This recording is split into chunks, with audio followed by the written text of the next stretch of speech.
Hello students, सुश्री classes में आपका स्वागत है।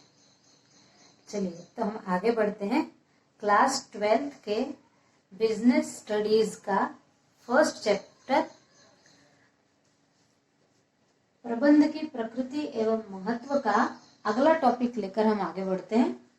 प्रबंध की प्रकृति या नेचर ऑफ मैनेजमेंट। तो प्रबंध की प्रकृति के लिए बहुत सारे प्राचीन प्रबंध शास्त्री जो थे उनके अलग अलग मत थे। कुछ प्रबंध शास्त्री कहते थे कि प्रबंध विज्ञान के रूप में है, विज्ञान है प्रबंध। कुछ कहते हैं कि प्रबंध कला है और कुछ कहते हैं कि प्रबंध विज्ञान और कला दोनों है। तो प्रबंध को विज्ञान क्यों कहा गया है, उसको विज्ञान कहने के पीछे क्या कारण है? तो विज्ञान, उसके लिए पहले हम समझते हैं कि विज्ञान क्या होता है।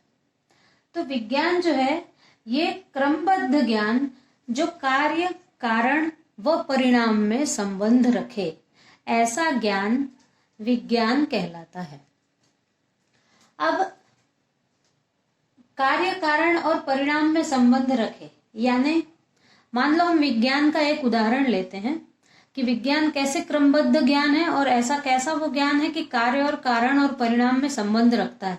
इसके लिए मैं एक उदाहरण बताती हूँ कि विज्ञान के नियमों के पीछे किस प्रकार कार्य, कारण और परिणाम का संबंध है। तो मान लीजिए कि हम एक बॉल आकाश की तरफ फेंकते हैं।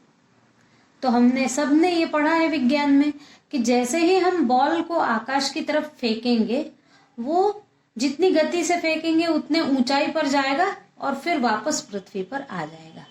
तो हमने बॉल फेंकने का क्या किया? कार्य किया। बॉल फेंका हमने और परिणाम क्या हुआ? परिणाम ये हुआ कि बॉल नीचे आ गई। अब कारण क्या है?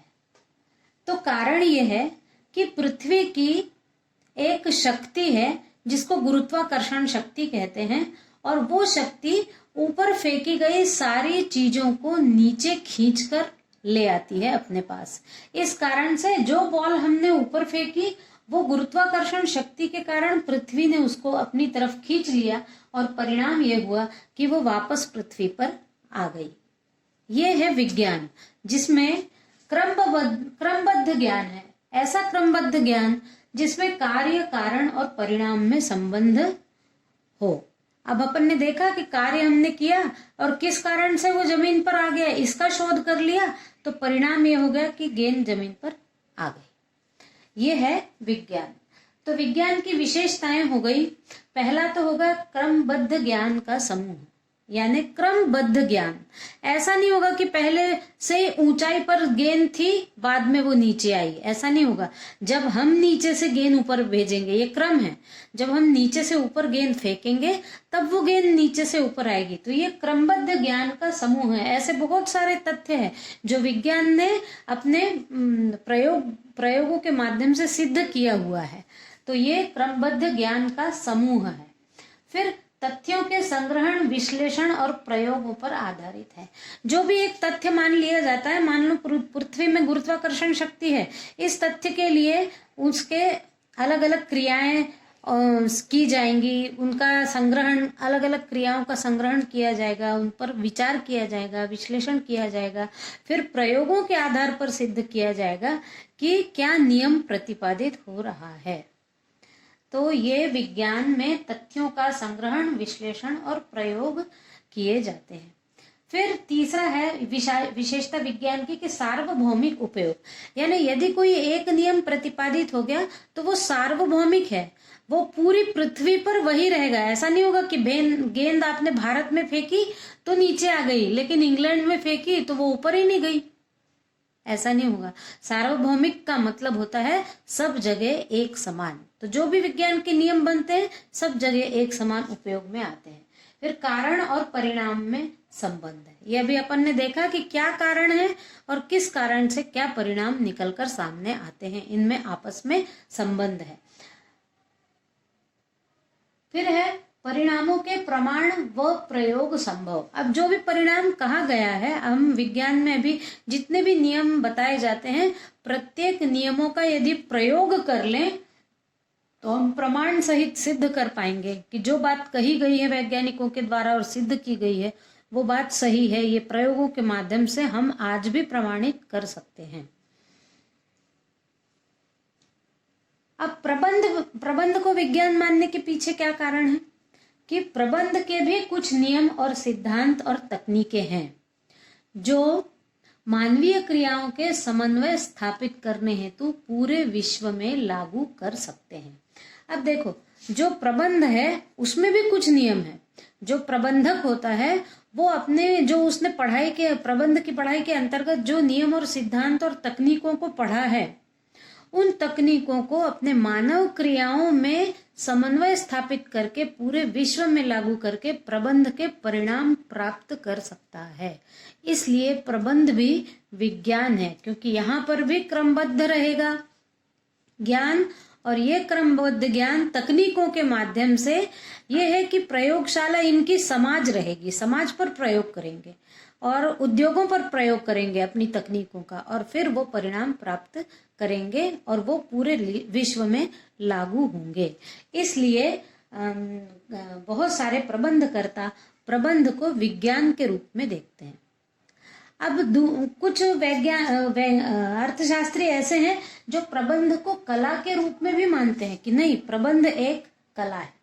तो प्रबंध कला क्यों है, तो इसके लिए पहले समझना जरूरी है कि कला क्या होता है।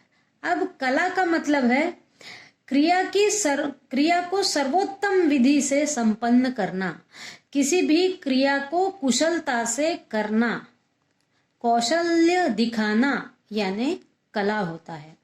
तो कला की विशेषताएं क्या हो गई? व्यवहारिक ज्ञान। कला जो है वो व्यवहारिक ज्ञान है।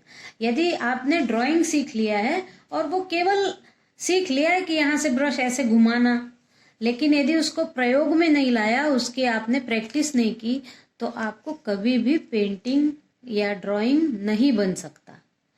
जो कलाएं हैं वो यदि आपने उससे ले ली, केवल किताबी ज्ञान ले लिया, तो ये संभव नहीं होगा कि आपको बन जाएगा।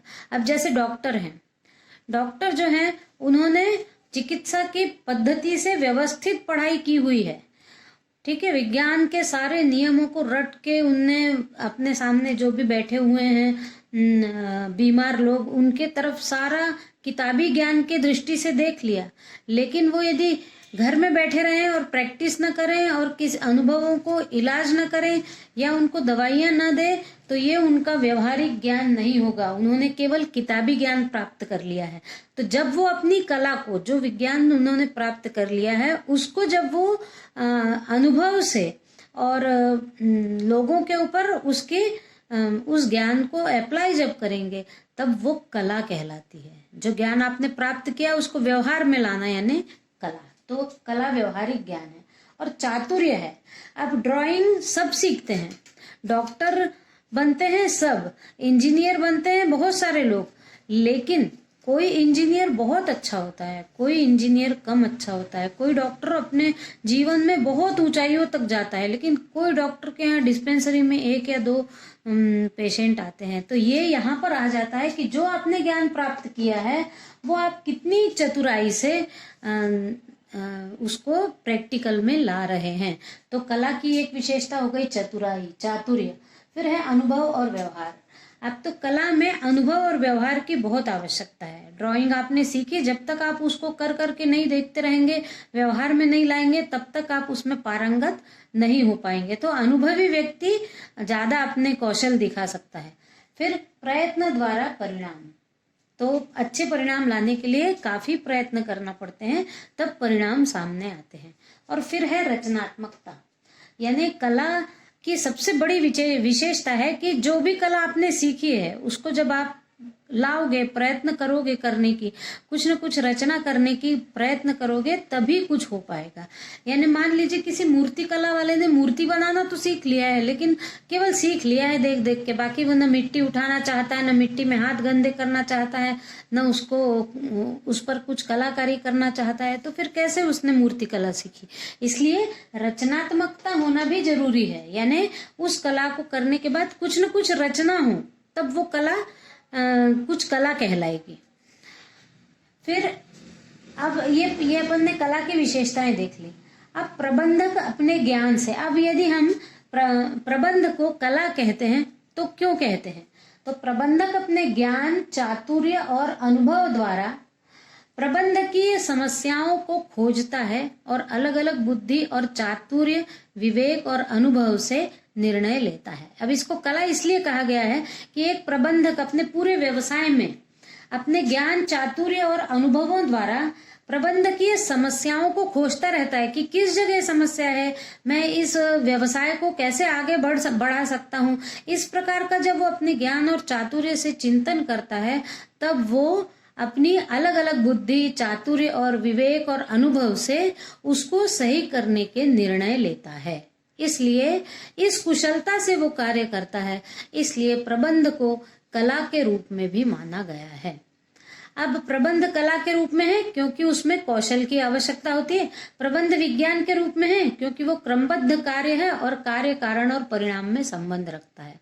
लेकिन कुछ प्रबंध शास्त्री प्रबंध को विज्ञान और कला दोनों के रूप में देखते हैं। उनका कहना है कि प्रबंध विज्ञान भी है और कला भी है, तो कला और दोनों का विज्ञान दोनों का संगम है प्रबंध। यानी विज्ञान से यदि जाना जाता है कुछ भी, तो कला से सीखा जाता है। यानी विज्ञान जानना करता है, जानने का काम, तो कला उसको करना सिखाती है। तो यहाँ पर अपन ने देखा था कि ये जो प्रबंधक है, ये अपने ज्ञान, चतुराई और अनुभव से समस्याओं को खोजता है, यानी वो जानता है, और अपने कला के माध्यम से उसको, अपने चातुर्य, विवेक और अनुभव से उसको निर्णय लेता है कि इस जगह हमको क्या करना चाहिए, वो उसका कौशल है। यानी समस्याओं को जानना यदि विज्ञान है, तो समस्याओं पर हल निकालना या उस पर कार्य करना ये कला है। इसलिए प्रबंध, वैसे फिर बाद में ये कहा, इसलिए प्रबंध कला और विज्ञान दोनों हैं। लेकिन ये मानते हैं प्रबंध शास्त्री कि प्रबंध विज्ञान कम है और कला ज्यादा है। प्रबंध में बहुत सारे नियम कानून ऐसे नहीं हैं, लेकिन फिर भी नियम कानून है, और ये भी सार्वभौमिक है। ये भी सब जगह जो प्रबंधकीय ज्ञान प्राप्त करते हैं, पढ़ाई लिखाई करते हैं उसके बारे में, उनको भी वो सारा सिखाया जाता है। इसलिए वो सार्वभौमिक भी है, वो कला भी है।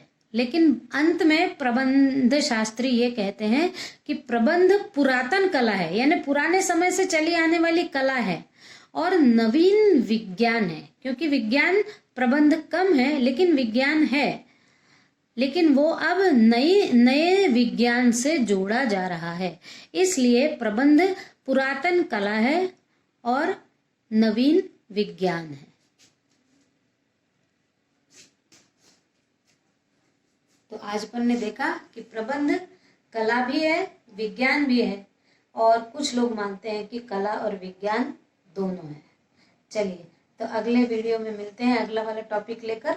आप इसी प्रकार मेरे चैनल को देखते रहिए, सब्सक्राइब करिए और बेल आइकन को क्लिक करिए, लाइक भी करिए। और आप लोग कमेंट नहीं कर रहे हैं, अच्छा लग रहा हो तो कमेंट भी करिए, ताकि मेरे को और पढ़ाने में उत्साह आए। और वीडियो को पूरा देखें ताकि आपको पूरा ज्ञान हो पाए। Thank you.